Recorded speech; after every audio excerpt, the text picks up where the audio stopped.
El keynesianismo es una teoría económica desarrollada por el economista británico John Maynard Keynes durante la primera mitad del siglo XX. Esta teoría se centra en el papel del gobierno en la economía y aboga por la intervención gubernamental para estabilizar la economía y combatir el desempleo y la recesión. Algunas de las ideas clave del keynesianismo incluyen la importancia de la demanda agregada en la determinación de la producción y el empleo, la capacidad del gobierno para influir en la demanda agregada a través de la política fiscal, gasto público y recortes de impuestos, y la política monetaria, control de la oferta de dinero, la creencia de que en tiempos de recesión, el gobierno debería aumentar el gasto para estimular la demanda y crear empleo.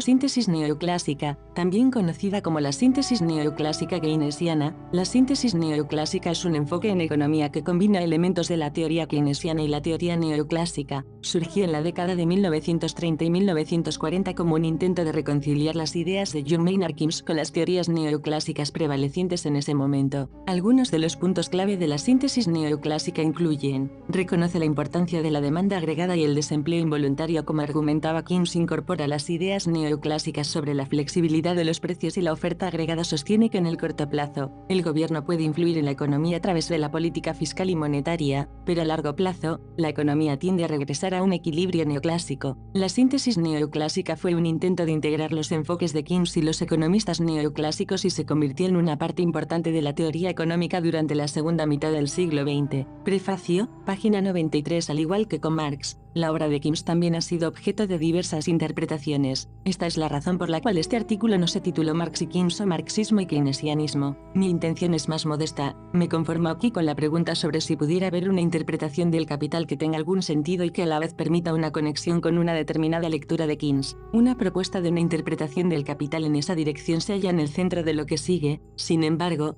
pueden ser quizá de ayuda hacer aquí algunas consideraciones en torno a los diversos keynesianismos. En general se relaciona Keynes con una determinada forma de política económica estatal. Bien, es verdad que el mercado no es en sí mismo estable, pero la puesta en práctica de medidas de política fiscal y monetaria permiten garantizar pleno empleo, estabilidad de precios, crecimiento económico adecuado y equilibrio externo. En particular, el desempleo resulta de una demanda efectiva insuficiente y puede por tanto evitarse si la demanda privada faltante es sustituida por la demanda estatal. Esta interpretación de Keynes, por más de que se haya convertido de un prejuicio establecido, no remite propiamente a Keynes, sino a Hicks. Este último había trabajado en los años 30 en torno a equilibrios temporales en modelos neoclásicos muy agregados y creyó redescubrir su línea de pensamiento en la teoría general. Su reseña fue más una exposición de su propia propuesta que una interpretación de Keynes.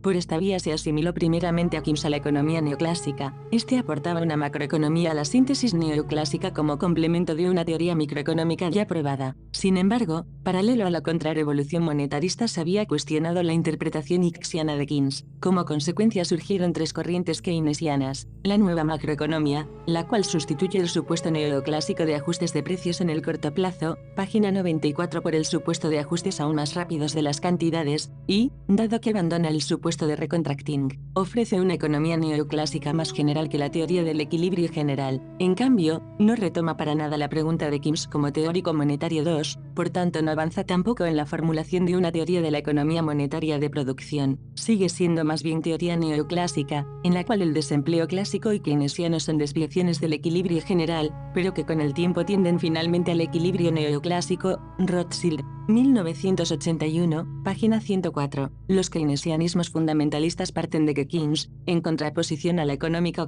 neoclásica del equilibrio, es un teórico del desequilibrio y la incertidumbre y de que el mundo real es justamente el mundo del desequilibrio y la incertidumbre. Con esto pasan por alto, primero, que la contraposición de diferentes paradigmas no se define sobre la afirmación de la existencia de equilibrios, sino sobre la base de las diferentes concepciones de equilibrio, y, segundo, que Keynes sí tenía una concepción contraria a la concepción neoclásica del equilibrio, a saber, un equilibrio con desempleo. Riese, 1987. El keynesianismo monetario de la escuela de Riese. En este se desarrolla el paradigma de la teoría de una economía monetaria de producción y se la contrapone al paradigma neoclásico de una economía de trueque. Para una muy buena introducción comprensible, vea Seidger, 1986. En una economía monetaria de producción no se requieren factores o bienes producidos para producir, sino de dinero. Dispone uno de este último, puede entonces comprarlos, Pero puesto que el retorno del dinero avanzado es incierto, el avance de dinero no deja de tener un costo. Su precio, el interés, debe contrapesar la incertidumbre del retorno del valor avanzado. De este modo, primero, el avance de dinero fuerza una producción con ganancia. Para lograrlo, los procesos de producción deben ser mantenidos escasos de suerte que haya factores sobrantes. El dinero y no el trabajo es la restricción presupuestal del sistema del mercado. Segundo, el dinero debe ser mantenido escaso de modo tal que se preserve su función de restricción presupuestal. El hacer menos escasos los avances de dinero desemboca en una inflación y fuerza una política antiinflacionaria, la cual restituye, vía la depresión, la redundancia de los factores. Riese, 1986. Una economía monetaria de producción no solo supone desempleo, sino que también lo produce, lo que en una economía de trueque aparece como una falla de mercado, deviene aquí condición y resultado del mercado. El keynesianismo monetario merece por tanto cierto interés independientemente de la pregunta de su exactitud exegética dentro de las diversas interpretaciones de Keynes. Esto, por cuanto la primera interpretación permanece en el contexto de la economía neoclásica, y como quiera que sea su recepción conduce en todo caso al rational choice marxism, de forma que no puede traer nada nuevo, mientras que el keynesianismo fundamentalista no logra formular un paradigma propio que pudiera contraponerse al paradigma neoclásico. A primera vista la económica marxista y la económica keynesiano-monetaria parecieran estar en total oposición, mientras que en el marxismo la esfera real domina la esfera monetaria, de modo que el capital monetario es una esfera derivada, página 95, determinada por el movimiento del capital real en cuanto a las leyes de su movimiento y solo alcanza una relativa autonomía en procesos de crisis. El keynesianismo monetario parte de la relación inversa. En la teoría de la distribución esto significa, por ejemplo, que en el marxismo, dada la productividad del trabajo, la ganancia aparece como una magnitud residual determinada por el nivel del salario, magnitud que a su vez permite la realización de la valorización de un avance de dinero, a saber, el interés del dinero. En contraste, en el keynesianismo monetario, puesto que la puesta en marcha de la producción exige un avance en dinero, el interés del dinero, explicado por la preferencia por la liquidez, fuerza una tasa de ganancia, haciendo del salario la magnitud residual con la implicación de que en el marxismo los impuestos afectan la ganancia, en tanto que en el keynesianismo monetario afectan los salarios. En la teoría de la acumulación, en el marxismo la ganancia de periodos anteriores es la condición previa de la inversión, mientras que en el keynesianismo monetario la inversión del periodo actual posibilita la formación de un ingreso que posibilita su propia financiación, mientras que en el marxismo los avances del periodo actual tienen como condición un ingreso pasado. En el keynesianismo monetario los avances del periodo actual son la condición previa del ingreso actual. No obstante, además de las diferencias, cuya lista puede extenderse arbitrariamente, con la reserva de que uno se vería muy prontamente obligado a diferenciar entre distintas escuelas marxistas, hay consenso en cuanto a que el modo de producción capitalista es una forma histórica específica de economía des Wirtschaftens. En el marxismo ciertamente este aspecto es destacado con mayor claridad que en el caso del keynesianismo monetario. Véase sin embargo Staderman 1987, pp 361 y siguientes. Sin embargo, el dictum de Riese, según el cual la existencia del dinero funda el carácter específico de la incertidumbre en la economía keynesiana, Riese, 1987, p. 173, Riese, 1987, página 198, apunta a esta forma histórica específica, puesto que aquí no se hace referencia a la incertidumbre general, malas cosechas, catástrofes naturales, sino a la incertidumbre que surge justamente de la forma específica de la socialización, de la mediación de la producción por el dinero, fundamentando con esta la preferencia por la liquidez, la cual a su vez constituye el núcleo mismo de la teoría. Pero quizá esta oposición entre la económica marxista y la económica keynesiano-monetaria es solo aparente, las dos podrían constituir una antítesis si ambas respondiesen a la misma pregunta. Esto último es puesto en duda por algunos marxistas. Backhaus, 1986, discutía la diferencia entre la pregunta del capital y la pregunta de la económica economic de la academia. De acuerdo con este, la economía clásica, neoclásica y keynesiano-monetaria se ocuparían de la determinación de los precios relativos o absolutos, sin preguntarse qué es propiamente un precio, mientras que el objeto del capital es la comprensión de las categorías iniciales. En vista de que en el lenguaje corriente el término económica se utiliza para referirse a la primera pregunta, utilizo aquí el término metaeconómica metaeconomic para referirme a la segunda pregunta. Este artículo artículo busca esclarecer si esta interpretación del capital puede conducir a, página 96, resultados significativos. En la primera sección se plantea la cuestión de la metódica que exige una meta económica entendida de esta manera. Se intenta seguidamente interpretar el capital desde este folio del método. Si la tesis de Backhaus es correcta, entonces el criterio de la relación entre meta económica y un paradigma económico concreto es entonces la pregunta de si aquella conduce a las categorías básicas de una determinada económica. El keynesianismo monetario podría ser por tanto de interés para el marxismo si fuese posible mostrar que la relación fundamental tematizada por este, a saber, la relación dinero-capital Geld-Kapitalverhältnis, es el resultado necesario del desarrollo de las categorías, o sea, que el capital es inconcluso en el sentido de que se hace necesario aprender la relación del capital como resultado de la relación dinero-capital en igual sentido a cómo deben aprehenderse la relación de la mercancía y la relación del dinero en tanto que resultado de la relación del capital-Kapitalverhältnis. La sección tercera incita a considerar la pregunta por las implicaciones social-teóricas que permanecen a la luz del folio de esta interpretación. Método y objeto 3. En el epílogo de la segunda edición del Capital escribe Marx: la economía política ha seguido siendo en Alemania, hasta la hora actual, una ciencia extranjera capital, y, 51, no cuestiona el carácter científico de la economía clásica. Sin embargo, en una carta a Lassalle, fechada el 12 de noviembre de 1858, MIU 29, página 567, comenta que la economía en tanto ciencia en sentido alemán todavía está por hacerse. Este sentido alemán se infiere cuando se considera que este comentario tiene lugar luego de que Marx hubiera recibido el Heráclito de Lassalle, 1858, lo que permite suponer la referencia común a Hegel. Hegel ataca la prohibición de pensamiento de las ciencias empíricas con la cual éstas renuncian a preguntarse por sus propias categorías básicas. Hegel, W20, página 231. Utilizan sus categorías de un modo totalmente acrítico e inconsciente. Hegel, W8, página 108. Su justificación se funda en que reivindican que lo que es cierto, debe serlo en la realidad y para la percepción. Hegel, W8, página 107, pero con ello no se ha satisfecho lo suficiente el requerimiento del conocer, puesto que para el conocer no basta el saber de las determinaciones externas, sino además es necesaria la aprehensión de la determinación substancial del objeto. Hegel, W10, página 245. De otra parte, se cae en el autoengaño como en el engaño de otros, al suponer en el conocimiento y merken en lo conocido de Kant y aceptarlo sin más. Hegel, W3, página 35. Solo que naturalmente para Marx no es lo perteneciente a la razón das Vernunftige, sino la actividad vital enajenada, es decir, el trabajo y su forma de objetivación, la propiedad privada, la que da lugar a la riqueza de formas, manifestaciones y figuras. Hegel, W7, página 25, página 97, que constituyen el objeto y las categorías de la economía política. El trabajo de que se trata es, en primer lugar, la crítica de las categorías económicas, o bien, if you like, el sistema de la economía burguesa presentado en forma crítica. Es a la vez la exposición del sistema y, a través de la exposición, crítica del mismo, Marx, carta a Lassalle, 22 de febrero de 1858, MIU 29, página 550. El propósito de El Capital es entonces el desarrollo de las categorías, no el despliegue de teoría económica en sí misma. Las categorías son primeramente universales, es decir, conceptos que constituyen la precondición de la posibilidad de pensar un objeto cualquiera.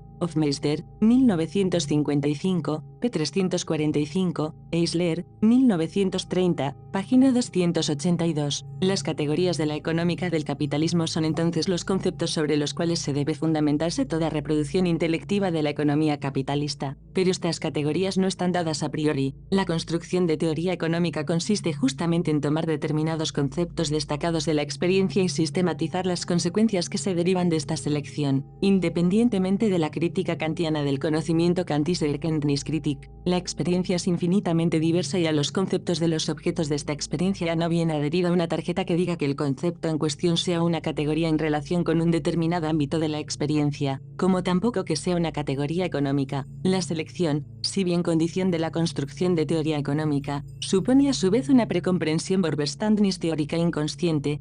Holton, 1981, pp. 367 y siguientes, del economista. Esta hace posible distintos sistemas de categorías, los cuales a su vez constituyen diversos paradigmas económicos. Staderman, 1987. Aquí, estos diversos sistemas de categorías no solo se caracterizan por su diferente selección de las categorías, también el significado de categorías homófonas cambia en contextos diferentes. Feyerabend, 1982. La dialéctica reivindica desde siempre la pretensión de poner a disposición un método para la discusión de la relación de las categorías, Platón, Politeia 533c, Parménides 135f. Su tesis es que cada categoría tiene consecuencias para el significado de las restantes, y, al revés, dicha categoría y su relación con las otras categorías está determinada por este contexto. Inicia por ello su desarrollo con muy pocas categorías, discute este sencillo sistema e introduce luego paso a paso nuevas categorías. La consecuencia es que en este curso se determinan de nuevo todas las categorías hasta ahora disponibles, así como también su relación mutua. Platón, Parménides 136 bc, para el desplazamiento del significado en el concepto hegeliano de la negación de la lógica. B.S. Enrich, 1981. La introducción de una nueva categoría es entonces rica en sus consecuencias. Primero, obliga a una nueva determinación de todas las categorías hasta ahora disponibles y, segundo, en y mediante el despliegue del sistema de categorías cambian también la comprensión y la perspectiva respecto del capitalismo. Esto quiere decir, entonces, si se tiene presente el nexo entre worldview y paradigma, Kuhn, 1971, pp 202 y siguientes, que la introducción de nuevas categorías, página 98, significa a la vez el paso de un paradigma económico a otro distinto, es decir, la superación de una comprensión deficitaria de la forma de socialización económica a favor de una más desarrollada. Esta consecuencia drástica de la introducción de otras categorías exige una fundamentación de su introducción, la cual debe ser cuanto más forzosa posible. Esta función la asume en Marx al igual que en Hegel. Véase la reconstrucción de Fulda 1978, la contradicción lógica, un nivel teórico, puesto que conduce a una afirmación lógicamente falsa, debe entonces ser superado a través de la introducción de una nueva categoría, igual a como la contradicción servía en el discurso socrático para la comprobación y la superación de una posición insuficiente. Véanse por ejemplo Teeteto o Sofista 230 BD. Luego en los distintos niveles surgen relaciones teóricas: teoría del trueque, teoría de la circulación simple, teoría del valor trabajo, para utilizar el apelativo corriente, economía política clásica, lo que propulsa el desarrollo, o sea,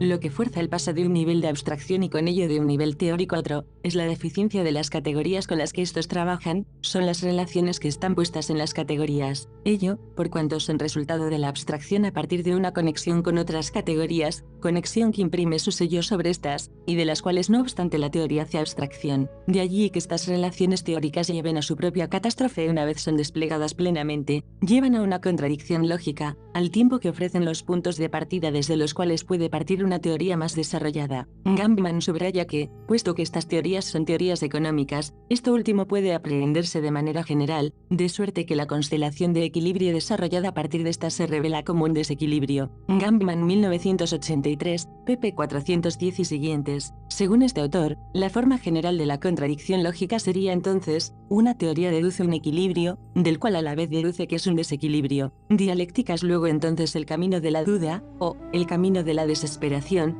Hegel, W3, página 72, puesto que, a diferencia del libro de texto, no parte del modelo correcto, sino que deja que las relaciones que ha alcanzado devengan siempre nuevamente falsas, para así alcanzar por sobre todo un punto de partida adecuado. Una interpretación tal fortalece ciertamente la objeción de Rachel T. Hoffman, según la cual las categorías del capital no podrían aplicarse sin más al análisis económico, puesto que aquel está puesto en un nivel de abstracción distinto. Richelt, 1969, página 22, si todas las categorías son utilizadas para discutir el capitalismo, y estas además se alteran con la introducción de nuevas categorías, quiere decir entonces que solo puedo hacer teoría una vez se han ganado todas las categorías. La tesis según la cual las determinaciones abstractas, si bien se modifican, se conservan en su núcleo, debe entonces abandonarse, puesto que el criterio de dicha tesis es la comparación de las implicaciones que se derivan del sistema de categorías más desarrollado, y no aquellas que emanan de la anterior posición que da lugar al desarrollo posterior. En particular, página 99, no tiene sentido alguno hablar aquí de regularidades gesetzmavikiten más abstractas, puesto que si trato de algo sin una categoría sin la cual no puedo tematizarlo, entonces es obvio que no tematiza ese mismo algo abstracto, sino simplemente otra cosa distinta. Para las categorías en sí mismas tiene ciertamente sentido hablar de categorías abstractas, si se entiende por concreción determinación, puesto que aquellas experimentan su determinación justamente a través de la integración de categorías adicionales. Una reinterpretación se trata ahora de mostrar las consecuencias que resultan de leer el Capital desde el folio de esta metódica. El desarrollo debe dejarse describir de forma que, partiendo de un sistema de categorías económicas cuyas interrelaciones mutuas han de ser consideradas, dicha consideración lleve a una contradicción, tal que esta última obliga a su vez al desarrollo ulterior del mismo mediante la introducción de una nueva categoría, la contradicción de la teoría del trueque, mientras que la teoría del trueque, en la medida en que aprehende la circulación de mercancías solo como intercambio,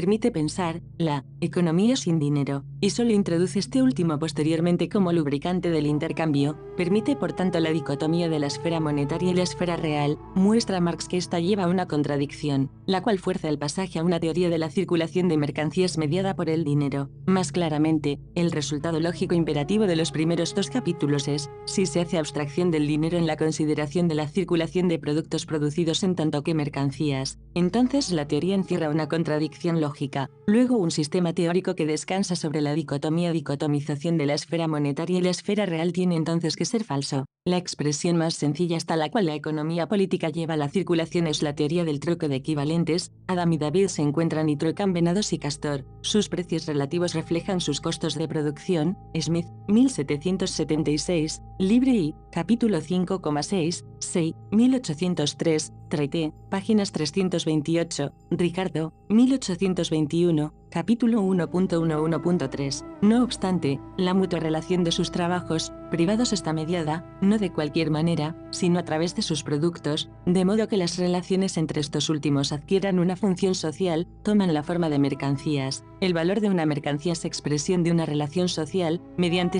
la sociedad regula la distribución de su trabajo total en las distintas ramas de producción. La propiedad de las cosas de ser mercancías, y con ello, tener valor, no es por ello ninguna propiedad ahistórica, sino el reflejo de una relación social, una relación que solo se condensa como una propiedad de las cosas en razón a que no es figurada gestalte de manera consciente por los individuos. Capital, y 123, es debido a que los productos son intercambiados como mercancías que estos tienen valor. Página 100, el troque de productos es posible siempre que cada quien produzca para sí mismo aquello que requiere para vivir y solo se troquen excedentes. Véase por ejemplo teorías de la plusvalía, 3, 468. Empero, bajo condiciones en las cuales cada quien produce valores de uso para otros y con ello cosas que son inútiles para él, puede el productor sobrevivir solo en la medida en que su trabajo se acredite como miembro del trabajo total social. El troque de mercancías y el troque de productos son por tanto harina de costales distintos. El troque de productos corresponde a una economía en la cual los actores son esencialmente autoabastecedores, en tanto que el troque de mercancías debe corresponder a una economía en la cual sus agentes son miembros de una división del trabajo extensa. Miembros, por tanto, que se encuentran en una relación de extrañamiento mutuo. El querer pensar la mediación de dicha economía por el troque de mercancías lleva a una contradicción. El mismo proceso, el trueque, debería ser a un mismo tiempo, para todos los poseedores de mercancías, exclusivamente individual y a la vez exclusivamente social genera, capital, y, 2, página 139, énfasis en cursivas del autor. Ya la tematización de la circulación simple lleva a la necesidad de considerar la interacción de la esfera monetaria y la esfera real, puesto que la demanda de una mercancía debe ser una oferta de dinero y viceversa.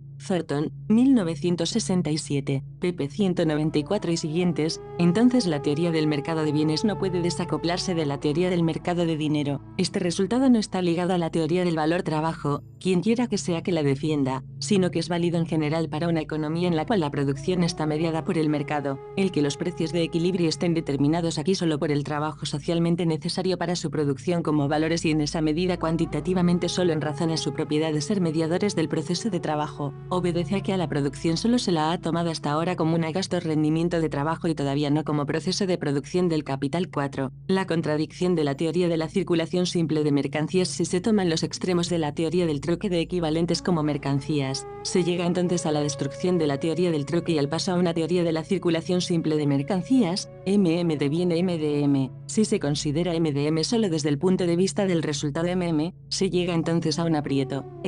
Parece expresar que nadie pudiese vender sin poder comprar, es decir, que todo ingreso realizado es también automáticamente una demanda. En realidad dice, sin embargo, que la compra y la venta se descomponen. Hasta aquí sigue Marx la argumentación de 1844, páginas 52 y siguientes, edición alemana. Lo que lo diferencia de Mill es la tesis de este último según la cual no person desires money for its own 1844, página 52. El tercer capítulo desarrolla entonces la función del dinero tal que éste adquiere cada vez más mayor peso. Es claro que estas funciones tienen que deducirse a partir de las formas hasta ahora consideradas. Lo que hemos considerado hasta aquí ha sido la circulación de mercancías, MDM, la cual se descompone en dos momentos. DM, la compra. Contiene la posibilidad formal de la desdoblarse en la promesa de pago, página 101, y el pago, a partir de la cual se deduce la función del dinero como medio de pagos diferidos Zahlungsmittel, y MD abre la posibilidad formal del atesoramiento. El vendedor puede retener el dinero. De estos dos momentos el segundo sirve como punto de partida del desarrollo ulterior. Esto en particular es plausible porque, primero, la relación acreedor-deudor, DDMDD, presupone para su explicación la explicación de la figura interior y, segundo, porque en el nivel del desarrollo hasta ahora alcanzado por este se presenta como una relación casual y no como una relación reproducida sistemáticamente, capital, y, pp 189 y siguientes. Al mismo tiempo, esto significa que no puede descartarse, una vez se genere como una relación sistemática, que esta última pueda hacerse virulenta y alcance un potencial similar para el desarrollo ulterior, como con el atesorador. La necesidad de retener dinero resulta en cambio de la misma circulación simple de mercancías, capital, y, página 185, es de la función social del dinero, su necesidad para la mediación de la producción social por el mercado, de la cual brotan las funciones más intensas del mismo 5. Luego de haber jugado un papel lamentable en los dos primeros actos, se ha movido ahora al centro de la acción. El sirviente tira su harapo y se muestra como el pretendiente al trono, como la figura gestalt exclusiva de valor, como la encarnación directamente social de todo trabajo humano, capital, y, página 188, y pasa así de ser el medio a ser el fin de la circulación. MD viene de MD, con lo cual le es planteada la teoría de la circulación simple, puesto que como teoría económica no hay nada más a disposición. La tarea de explicar cómo se hace de dinero más dinero. Por supuesto que el capitalista prospectivo puede comprarse mercancías en el mercado y elevar su valor en la medida en que las reelabora, pero con ello solo no se ha resuelto la tarea planteada, ya que no se habría valorizado el valor avanzado, más bien el buen hombre solo habría realizado el valor del resultado de su trabajo junto con el valor de los insumos, el cual ha permanecido constante. La valorización del valor también debe poder ser pensada cuando el proceso ocurre en su forma pura, o sea, cuando el propietario de dinero no hace nada y deja que el valor se valorice por sí mismo. La ganancia del capital debe poder ser explicada aún en el caso en que el poseedor de riqueza Vermögensbesitzer, o sea, el capitalista no empresario, encarga al capitalista empresario, como su vicario, de hacer que su patrimonio se multiplique. El que el empresario reciba entonces una compensación no es el problema. La pregunta es más bien cómo es posible que el poseedor de riqueza pueda todavía hacer una ganancia. Al menos aquí no es necesario torcer bruscamente a Marx hacia la pregunta keynesiano-monetaria, ya que, de una parte, este es el contenido de la fórmula de MD, y, de otra, Marx plantea la pregunta de manera explícita. Nuestro amigo, pese a su altanero espíritu capitalista, adopta súbitamente la actitud modesta de su propio obrero. ¿Acaso no ha trabajado él mismo? ¿Este trabajo suyo no forma valor? Su propio overlocker, capataz, y su manager, gerente, se encogen de hombros, capital, y, 5, página 254, si se debe aprender el valor como el sujeto del proceso de valorización, entonces esto solo puede tener lugar allí donde este también es valor. Luego cosificación Verdinglichung de una relación social, página 102, pero este solo lo es en la esfera de circulación, el único lugar en el que tienen lugar las relaciones recíprocas de los poseedores de mercancías. El capital, por ende, no puede surgir de la circulación, y es igualmente imposible que no surja de la circulación. Tiene que brotar al mismo tiempo en ella y no en ella. Capital, 4, p. 225, cursivas del autor. Querer fundamentar DMD solo desde la circulación simple de mercancías lleva una contradicción, obliga a tematizar el proceso de producción, pero esta vez como creador de plusvalía, o sea, no solo como proceso de trabajo que es a la vez proceso de creación de valor como en el capítulo I, 2, sino como proceso de producción que es a la vez proceso de valorización de una suma de dinero avanzada. Con esto se ha desarrollado como pregunta necesaria la tarea de una Monetary Theory of Production planteada por Keynes en 1933. Keynes, Collected Writings, 13, pp 408 y siguientes, a la vez que como pregunta fundamental de todo lo que sigue, la contradicción de la teoría del valor. El proceso de producción debe ser entonces aprendido como mediador del proceso de valorización del dinero avanzado. La unidad del proceso de trabajo y formación de valor deviene unidad del proceso de trabajo y valorización, D.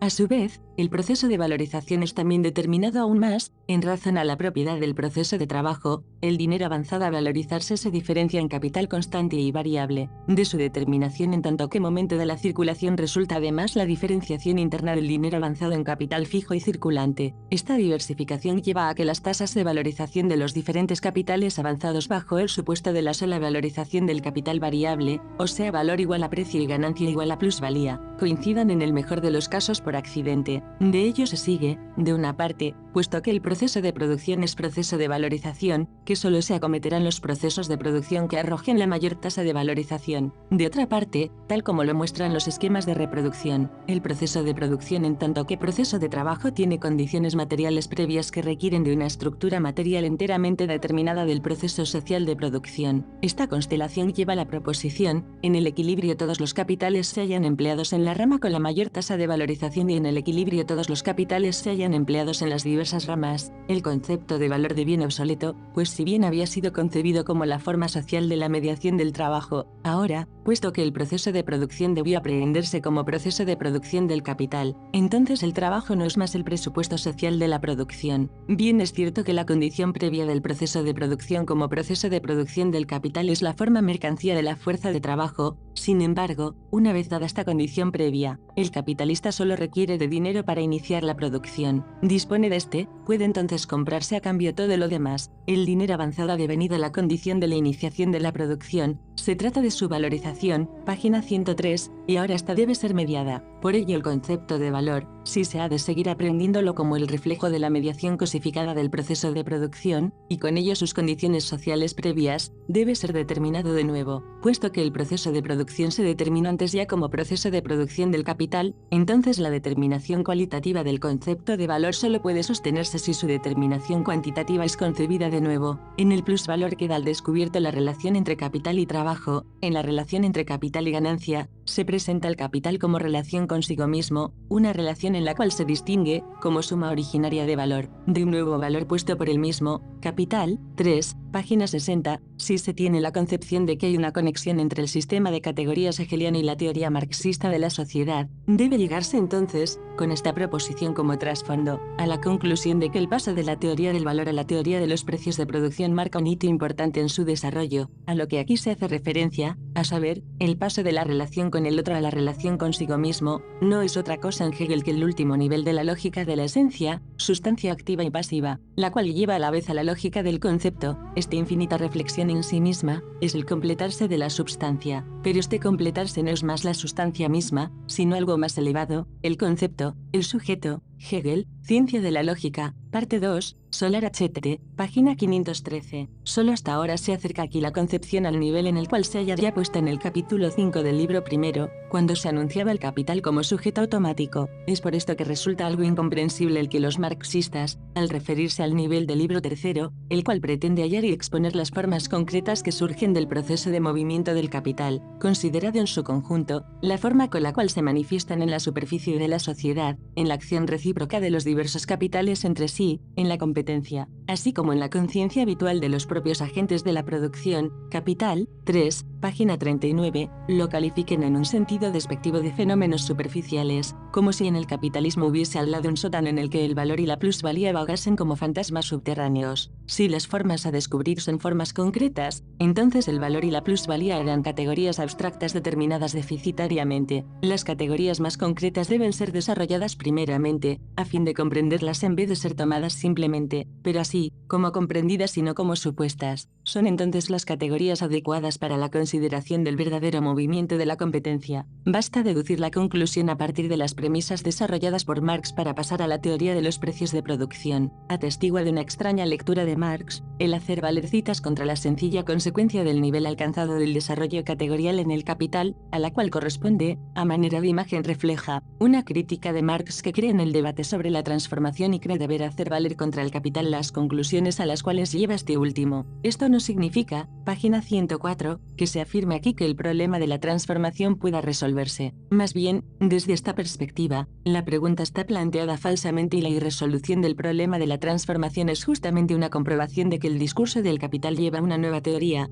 Heinrich, 1988. La no clausura del capital, la contradicción de la economía clásica con la teoría de los precios de producción. El desarrollo en el capital alcanza el nivel de la economía clásica y nueva clásica. La existencia de un grado de libertad para el cierre del sistema de producción era también clara para Marx. Teorías de la plusvalía, 3, página 79. Visto en retrospectiva, sin embargo, es poco plausible hacer valer justamente la fuerza de la teoría clásica del salario como argumento contra el cierre vía la tasa de interés, y cerrar este grado de libertad mediante la especificación del salario real. Esta sección parte pues de la tesis de que el desarrollo dialéctico en el capital no se lleva hasta el final. De acuerdo con la metódica puesta como base para la interpretación, hay un criterio unívoco para decidir esta cuestión. Este era la posibilidad de llevar, en cada caso, un determinado nivel de teoría a una contradicción, lo que forzaba cada vez el paso al siguiente nivel. Esto quiere decir que el desarrollo solo puede haber concluido cuando este mecanismo deja de operar. Si se logra, bajo las premisas elaboradas por Marx, llevar el nivel de teoría alcanzado en el capital a una contradicción, debe entonces, conforme a los mismos criterios metódicos que demostraron la justificación del desarrollo hasta ahora alcanzado, trascenderse igualmente el nivel de la determinación categorial alcanzado en el capital. De momento se ha alcanzado un nivel en el cual la relación acreedor-deudor ha dejado de ser casual y ha devenido sistemática. El que el proceso de circulación exude dinero incesantemente es resultado del segundo volumen del capital. De ello resulta sistemáticamente una oferta de dinero. Es claro a la vez que un avance de dinero puede posibilitar una ganancia, de ello resulta sistemáticamente una demanda de dinero. Otro resultado del segundo volumen era que los capitalistas como clase deben avanzarse a sí mismos sus ganancias para que pueda tener lugar la realización de estas últimas. Pero esto quiebra la cerviz de la teoría de la acumulación del primer volumen. Si las ganancias del periodo actual deben realizarse, esto requiere entonces de avances por un monto igual al producto valorado del periodo actual. En el caso de la reproducción ampliada quiere decir esto, o bien que los precios de producción no pueden realizarse nunca, puesto que la suma del valor de las ventas del periodo anterior es igual a la suma de los avances posibles en el actual periodo. La primera es, sin embargo, en razón a la reproducción ampliada, menor que la suma del valor de las ventas que debe posibilitar en el actual periodo, o bien, por el contrario, que los avances del actual periodo no están ligados a las ganancias del periodo anterior, de suerte que el nivel de acumulación está indeterminado. 6, página 105. En el caso de la circulación metálica pura, este último problema se resuelve aún de manera natural. Existe ya una rama que en sí misma produce dinero, oro. Su producto, menos el desgaste de las monedas en circulación, eleva el stock de oro de los capitalistas como clase. Sin embargo, no son ya las ganancias del periodo anterior, sino el incremento en la cantidad de dinero lo que limita la acumulación. Puesto que en adelante la interacción de la esfera real y monetaria será el centro de interés, se introduce aquí la ecuación cuantitativa con miras a la simplificación de la discusión. La ecuación registra la igualdad de la cantidad de dinero, M, por la velocidad de circulación, B con los precios, P, de los bienes valorados que son realizados, T como identidad es una tautología. Una teoría surge solo cuando se afirman determinadas relaciones causa-efecto entre los distintos factores. Véase también para lo siguiente Aglietta, 1976, capítulo 6. King desafortunadamente no extrae todas las consecuencias de las premisas por él desarrolladas. La primera posición teórico-monetaria en el capital era la afirmación de que la tenencia de dinero Geldaltung,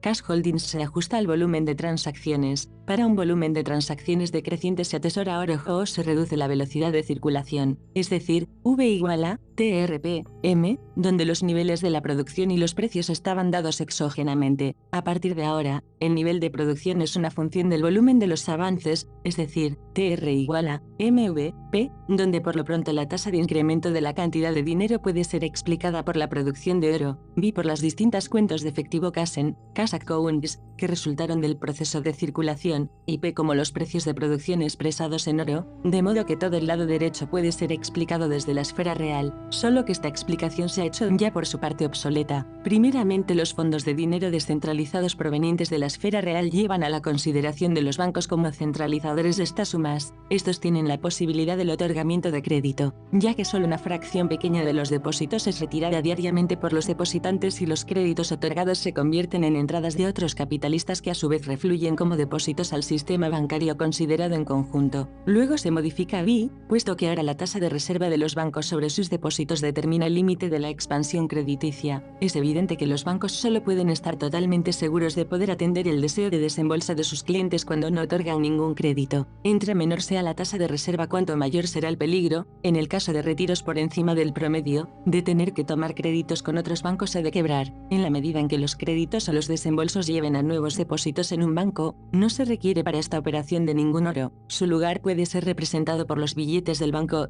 de manera que el oro, que de otra forma vagaría inútilmente en la circulación, eleva las reservas del banco, y con ello, dado el deseo de provisión de Reserve Holding, la velocidad de circulación. Pero la cosa no queda ahí. Primero, el oro pierde su propiedad de ser el único contenido de contratos. Cuando el banco emite billetes, entonces también debe aceptarlos cuando deben saldarse obligaciones con este. Con la emisión de billetes surge entonces una demanda de billetes, puesto que el prestatario debe cumplir, página 106, con el servicio de su deuda con el banco, y eso puede hacerlo tanto en billetes del banco como en oro. No obstante, la relación es por lo pronto asimétrica. Los billetes están denominados en oro, es decir, ante su presentación el banco debe pagar en oro, por tanto debe cuidar que sus billetes no se desvaloricen respecto al oro. Esto no quiere decir nada distinto a que debe mantenerlos suficientemente escasos a fin de hacer desdeñable una conversión. El punto de partida lo constituye su otorgamiento de crédito, cuyo volumen y con ello el volumen de emisión de sus billetes puede controlar mediante la tasa de interés. Además, sus letras de cambio y billetes son presentados ante otros bancos, como también a la inversa recibe letras de cambio y billetes de otros bancos, puesto que los billetes y las letras de cambio vencidas de otros bancos también son convertibles en oro, al igual que los suyos, entonces le es indiferente si tiene letras o oro. En el supuesto de que el banco en cuestión no tema por la quiebra de los otros bancos, los billetes de estos últimos pueden fungir igualmente como medio de reserva. El banco ha devenido ahora banca central, la cual se ve obligada, a fin de no tener que desprenderse de su reserva, a utilizar su tasa de interés para de ese modo defender la escasez de la moneda emitida por ella. Al interior de una nación surgieron así diversas bancas centrales, cuyas monedas establecen tasas de cambio unas con otras. Véase por ejemplo, Sismondi, 1975, página 83, el extracto de Gilbert en los cuadernos de Londres Mega IV, 8, p. 136, en los cuales también se hace referencia a las consecuencias de distintas dinámicas del nivel de precios Borchardt, 1976, página 10,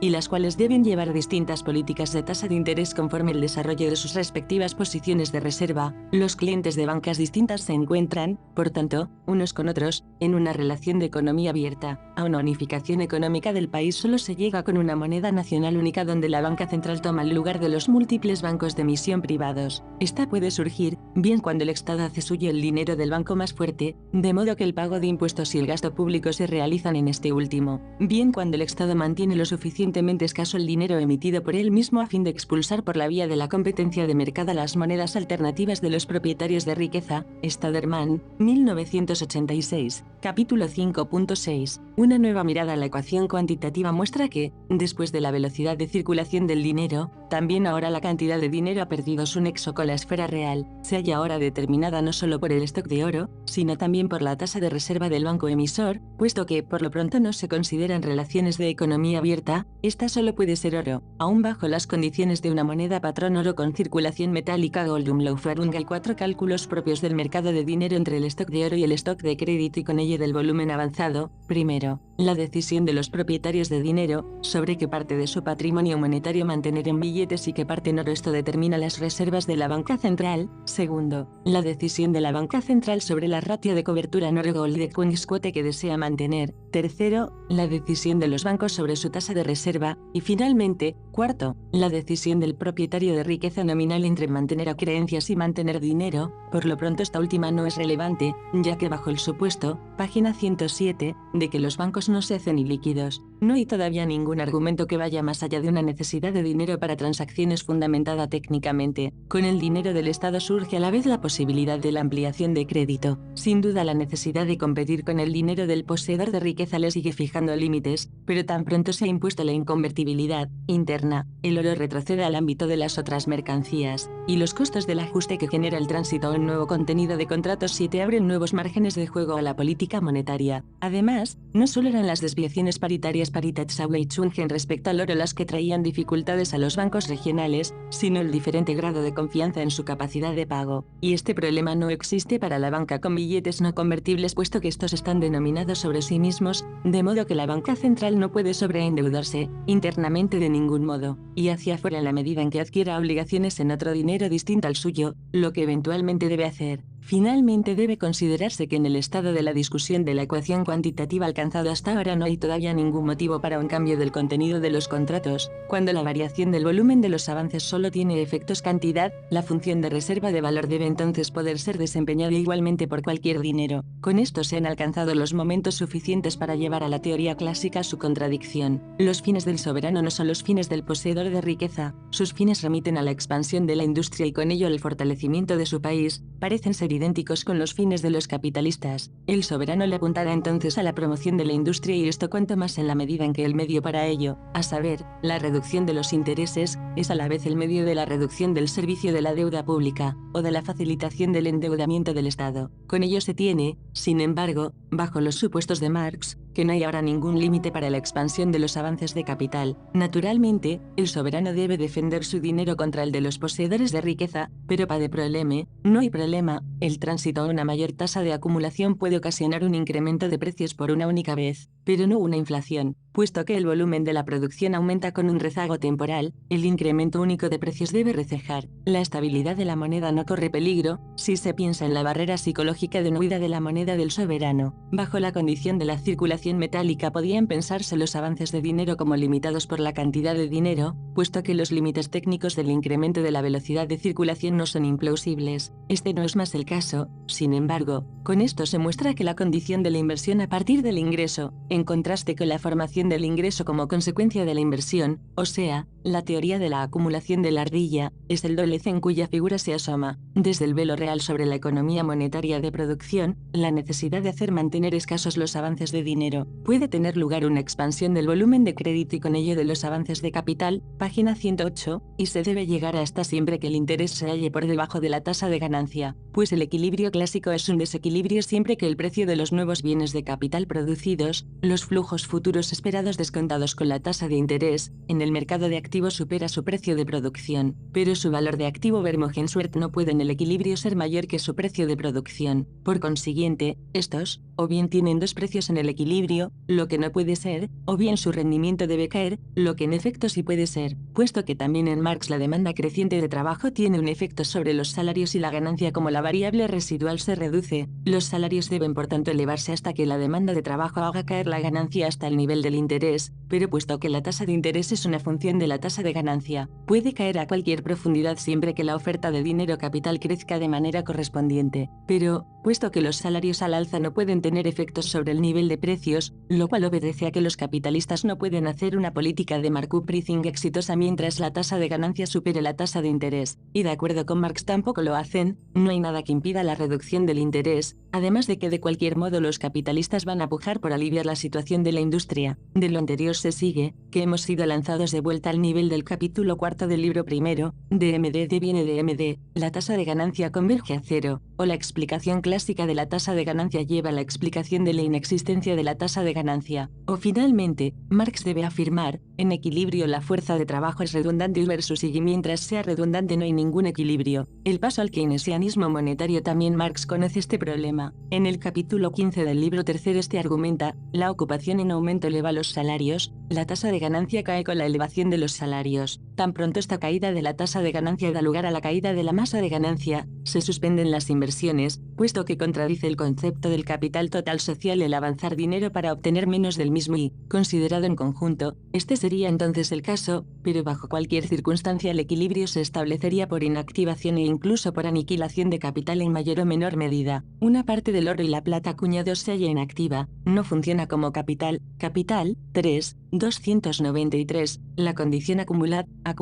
he ahí a Moisés y sus profetas, capital, y, 685, entra en contradicción con el aseguramiento de la ganancia. Marx debe entonces exigir que el dinero se tenga desempleado para así asegurar la ganancia de los capitalistas como clase, solo que él no puede decir cómo habría de ocurrir esto, puesto que el poseedor individual de dinero pierde cuando deja quieto su dinero en interés de su clase. Tío Rico debe apurarse a ayudar a Moisés. En DMMDD tenemos ya el punto de partida para ello. DM no presenta ningún problema, pero no se trata aquí de vender mercancía, tampoco de producirla. Página 109, el capitalista desea más bien acceder a algo que él no puede obtener mediante la producción, a saber, el dinero. Con P igual a 0, D es en promedio igual a D, pero este promedio solo se establece como un promedio de desviaciones, Para el capitalista individual este resultado es incierto. Quizás sea todavía posible suponer sobre este último que aún así invierta siempre que las probabilidades de una ganancia y las probabilidades de una pérdida se mantengan en balance. Pero para el acreedor esto se ve distinto. El retorno de su dinero está fijado antes del inicio del proceso, siempre que el deudor no quiebre. Comparte con este último la incertidumbre del retorno del dinero, pero no la probabilidad de la ganancia. Al contrario, si, para una ganancia de equilibrio igual a cero, los empresarios hacen ganancias, entonces esto indica un exceso de demanda, o sea, incrementos del nivel de precios. El propietario de riqueza perdería de cualquier modo, bien porque en promedio no obtiene de nuevo su dinero, bien porque las condiciones que garantizan que lo obtenga de nuevo reducen el valor de activo Vermeulen-Schwartz del avance. Ambas variantes hacen del oferente de dinero capital un atesorador desquiciado o, en su caso, del atesorador un propietario racional de riqueza nominal. Para el caso de la quiebra del deudor esto es inmediatamente evidente, pero también vale para el segundo caso. La riqueza monetaria Held-Vermeulen está tan poco protegida contra la inflación como las acreencias, pero tiene un mayor grado de liquidez, luego puede ser convertida en propiedad tangible más rápidamente y quedar así protegida de la inflación. Con esto hemos llegado entonces al punto de partida del keynesianismo monetario, mientras el potencial atesorador no sea compensado por la renuncia al premio no pecuniario de la tenencia de dinero Held-Altung, o sea, por la protección de la riqueza, este es el capitalista racional. La incertidumbre de la función de reserva de valor del dinero exige una tasa de interés positiva sobre los depósitos de largo plazo, y la incertidumbre del retorno del dinero, así como los costos de tenencia de una reserva, cuyo nivel también depende del grado de confianza, una tasa de interés crediticio de los bancos aún mayor. El interés antecede el proceso de producción, luego los empresarios deben también recargarlo a los precios. Esto significa, por tanto, que es la relación dinero-capital, el dominio del mercado de crédito y de capital propio sobre la esfera real, lo que garantiza la relación del capital, puesto que solo la deducción lógica de una tasa de interés positiva permite la deducción lógica de una tasa de ganancia positiva, y, a la inversa, solo es posible comprender la relación dinero-capital desde la relación del capital. Es solo porque el rendimiento laboral se presenta en el mercado de trabajo bajo la forma de la mercancía fuerza de trabajo, o sea, barato frente al dinero, que un avance de dinero puede convertirse en condición de la producción, y es solo porque el ingreso surge en sted con la producción, que el hacer mantener escasos das en los avances de dinero pueden forzar un ingreso excedentario. El capital obtiene una ganancia, porque es mantenido escaso, and it is kept scarce, because of the competition of the rate of interest on money. If capital becomes less scarce, the excess yield will diminish, without its having become less productive kings. General Theory, página 213, solo hasta ahora en este nivel vale, en el mercado monetario el capital está puesto en su totalidad, en él, determina los precios, da trabajo, regula la producción, en una palabra, es fuente productiva. Marx, elementos fundamentales, segundo esbozo de la estructura del plan, y, p. 217, cursivas de Marx, 8, página 110. La relación del capital es pensada entonces de manera aún más radical, mientras en la economía clásica la mercancía fuerza de trabajo determina la ganancia, aquí el capital determina esta última, y los trabajadores reciben lo que sobra, mientras en la economía clásica la ganancia del periodo anterior y con ello, el valor de la mercancía fuerza de trabajo, el mercado de trabajo rige la acumulación, aquí el capital mismo, el mercado de crédito y de capital propio, determina el nivel de la producción y el empleo. La crítica de la economía política de acuerdo con la interpretación propuesta aquí, el capital podría aportar tres resultados. Primero, posibilita el desarrollo de las categorías de teoría económica y permite discriminar entre distintos paradigmas. Hace además posible la mediación entre teoría del Estado y teoría económica. Pero esto no es todo. Garantiza también una crítica de la teoría liberal de la sociedad. El argumento clave de la teoría liberal es aún el potencial emancipador del mercado. No es el argumento de la teoría del bienestar sino el argumento de la teoría de la libertad lo que marca la ruptura con el Estado absolutista, puesto que en aras al bienestar de los hijos de la nación los intereses del señor feudal y de los teóricos liberales podían encontrarse, no así en cuanto a la cuestión de la soberanía. En el Estado absolutista decide el señor feudal sobre el destino de sus súbditos, bajo las relaciones de mercado, así la esperanza y el postulado de la teoría liberal, deciden estos últimos. La autodeterminación toma el lugar de la determinación enajenada, el libre acuerdo el lugar de las relaciones de dominación. Este es el argumento social teórico central de la teoría liberal. The issue is autonomous action of each individual versus versus the exclusive action of the government. It is freedom versus government omnipotence, Mises, 1949, p. 726, para el carácter principalmente anarquista de una economía neoclásica consecuente véase también op.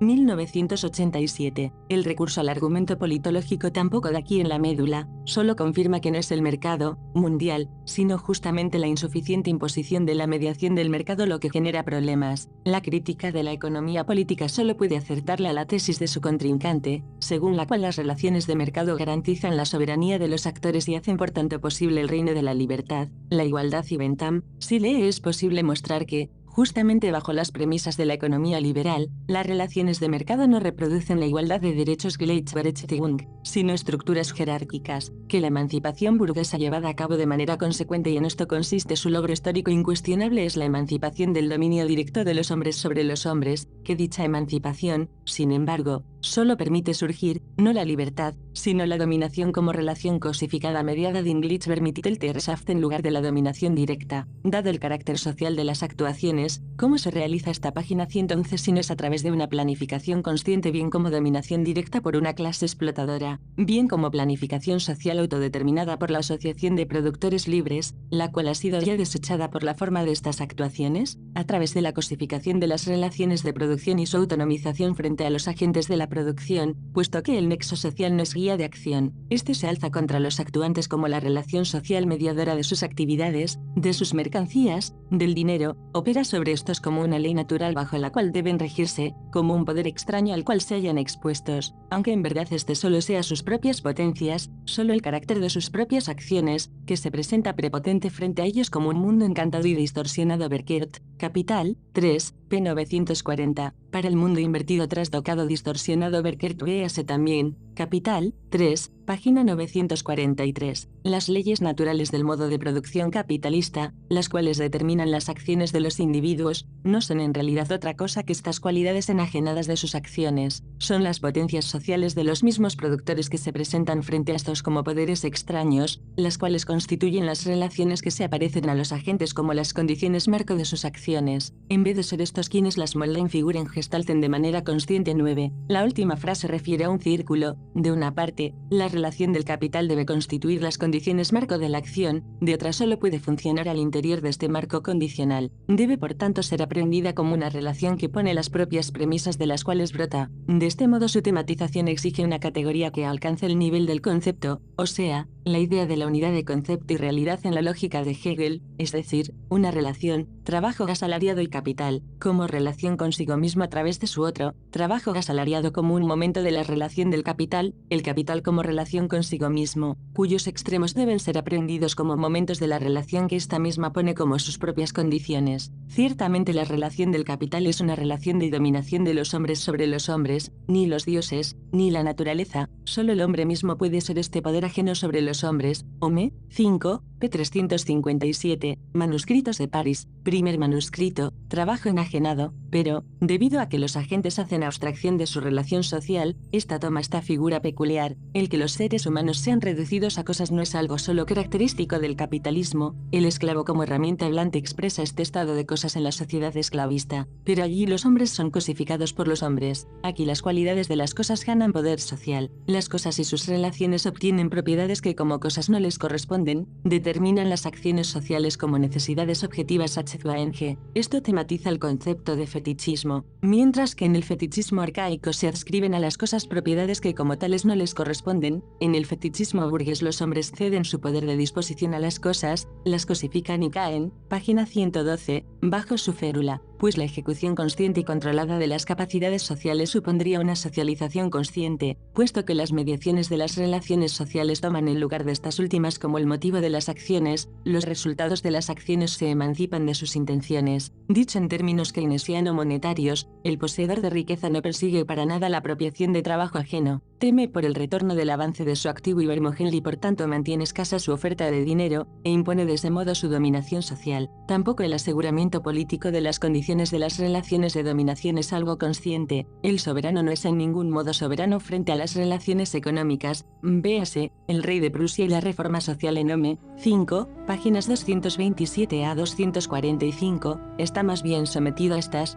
ya que no es el Estado, como en la filosofía del derecho de Hegel, sino el mercado mundial el que abarca y domina la sociedad burguesa. La primacía de la protección del frente económico externo, de nuevo dicho en términos keynesiano-monetarios, pero totalmente en el sentido de Marx, fuerza una política que garantice las condiciones funcionales de este modo de dominación de clase, aun sin que le apuntase a ello. Las relaciones sociales de dominación, condensadas en un sistema de relaciones cosificadas que tiene poder sobre los miembros de la sociedad, el poder de los objetos sobre los sujetos, desarrollar esta es la dimensión sociológica del capital. Con esto Marx se diferencia, tanto del liberalismo, el cual pretende aprehender la sociedad como resultado de la libre voluntad, contrato social, ya que muestra que esta libre voluntad está determinada como enajenada, como de la teoría de los sistemas, para la cual la sociedad es un sistema supraindividual que toma sus principios, uno no sabe exactamente de dónde, y modela su entorno indefenso, o molesto en el mejor de los casos, los así llamados hombres, y sus relaciones, puesto que muestra que los principios de este sistema solo pueden emanciparse de los hombres debido a que estos cosifican sus relaciones a través de su propio comportamiento y las sustraen así de la influencia de su voluntad, la cual a su vez cae bajo la férula de su propia socialidad enajenada y cosificada. Nota sobre el autor. Betz nació al inicio de década de 1950 en la República Federal Alemana. Se desempeñó inicialmente como auxiliar de tipografía y desde muy temprano se inscribió en el movimiento sindical alemán. Sin embargo, su oficio, al igual que otros, fue víctima de la racionalización de los procesos industriales y el desempleo masivo de finales de la década de 1970. Betz se vio obligado a redefinir su perspectiva laboral y después de completar su formación secundaria se matriculó en la Facultad de Economía en Freie Universität Berlin a comienzos de la década de 1980. En 1993 obtuvo el título de doctor en Economía, promoción bajo la supervisión del profesor Ajo Riese, y posteriormente completó formalmente los requisitos exigidos por la Universidad Alemana, Habilitation, para ser profesor de economía. Sin embargo, al igual que con Walter Benjamin,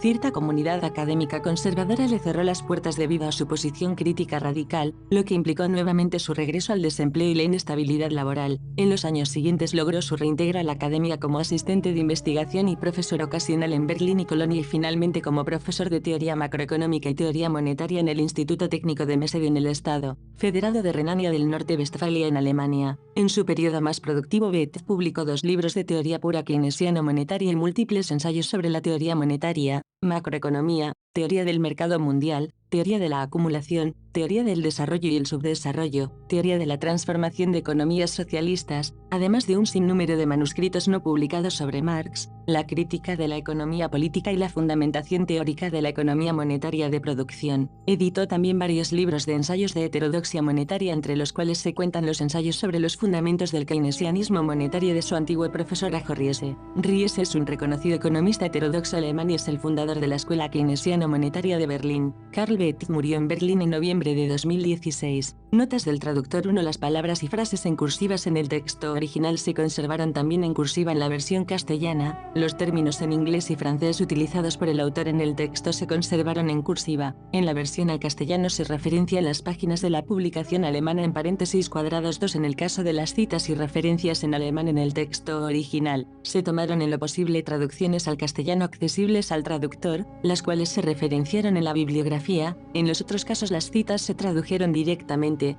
Para pasajes tomados de El Capital de Marx se utilizó la edición de Siglo XXI Editores, 2017, el número romano refiere al volumen. Para los escritos de 1844 se utilizó la edición Home, volumen B, de Editorial Crítica, 1978, para la introducción general, 1857, y la contribución general a la crítica de la economía política, la edición de Siglo XXI Editores, 1980, para los elementos fundamentales, Grundrisse, la edición de Siglo siglo XXI, el número romano refiere al volumen. Para las teorías de la plusvalía, la edición de Fondo de Cultura Económica, el número romano refiere al volumen. B. En la página 106 el autor refiere los cuadernos de Londres, que corresponden al volumen IV, 8 de la edición Mega, y no al volumen Mega Viernes 8 que no existe. Es claro que se trata de un error tipográfico. 3. Correspondencia de Marx. En la página 96 el autor cita una frase de una carta de Marx a Lassalle con fecha del 12 de noviembre de 1858, la cual no aparece en diversas ediciones de la correspondencia de Marx publicadas siglo XXI editores que contienen esta carta. Dicha carta tampoco se encuentra en el sitio https://www.marxist.org/español/m-cartas/index.htm, lo que obligó a su traducción en el texto presentado aquí, Die Ökonomie als Wissenschaft in Deutschen la economía en tanto ciencia en sentido alemán. También en página 96 el autor cita una frase de una carta de Marx a Lassalle con fecha del 22 de febrero de 1858. La traducción ofrecida aquí difiere puntualmente de la traducción de siglo XXI editores. Contribución a la crítica de la economía política de Marx. México, Buenos Aires, 1980, página 316, 4. Para la versión castellana de los apartes de la ciencia de la lógica de Hegel se utilizó la edición de Ediciones Solar HT, Buenos Aires, Argentina, 1968, 5. En el caso de citas en inglés se conservó la versión inglesa. En particular, en la página 109 el autor cita un pasaje del capítulo 16 de la Teoría General de Keynes. Se conservó la versión inglesa y no la versión castellana de Fondo de Cultura Económica debido a cierta imprecisión importante en la traducción. Véase Teoría General, 1974, página 190, 6. La bibliografía citada por el autor se complementó en lo posible con las referencias de las obras originales en el caso de títulos existentes en inglés, francés o castellano. Los títulos en alemán en la bibliografía del texto original se referencian en lo posible también en castellano para facilidad del lector. Las referencias incompletas en el texto original se completaron para facilitar la búsqueda de las mismas en la bibliografía 7. En la página 105 del texto alemán tiene lugar un cambio de notación formal que puede prestarse a confusiones en la lectura de la versión castellana. En la versión alemana de Marx, W refiere a la mercancía, Werige al dinero, Geld. En la versión castellana del texto, antes de la página 105, se utilizan las letras M y D con este fin, como suele hacerse en las traducciones al castellano de El Capital. Sin embargo, en la discusión que sigue en las páginas 105 a 107, el autor del artículo utiliza la letra M para referirse a la cantidad de dinero como se hace convencionalmente en la ecuación cuantitativa del dinero, y no a la mercancía como ocurre en la versión castellana de El Capital. En las páginas 108 y 109 de la versión alemana, el autor vuelve a utilizar la notación utilizada en El Capital.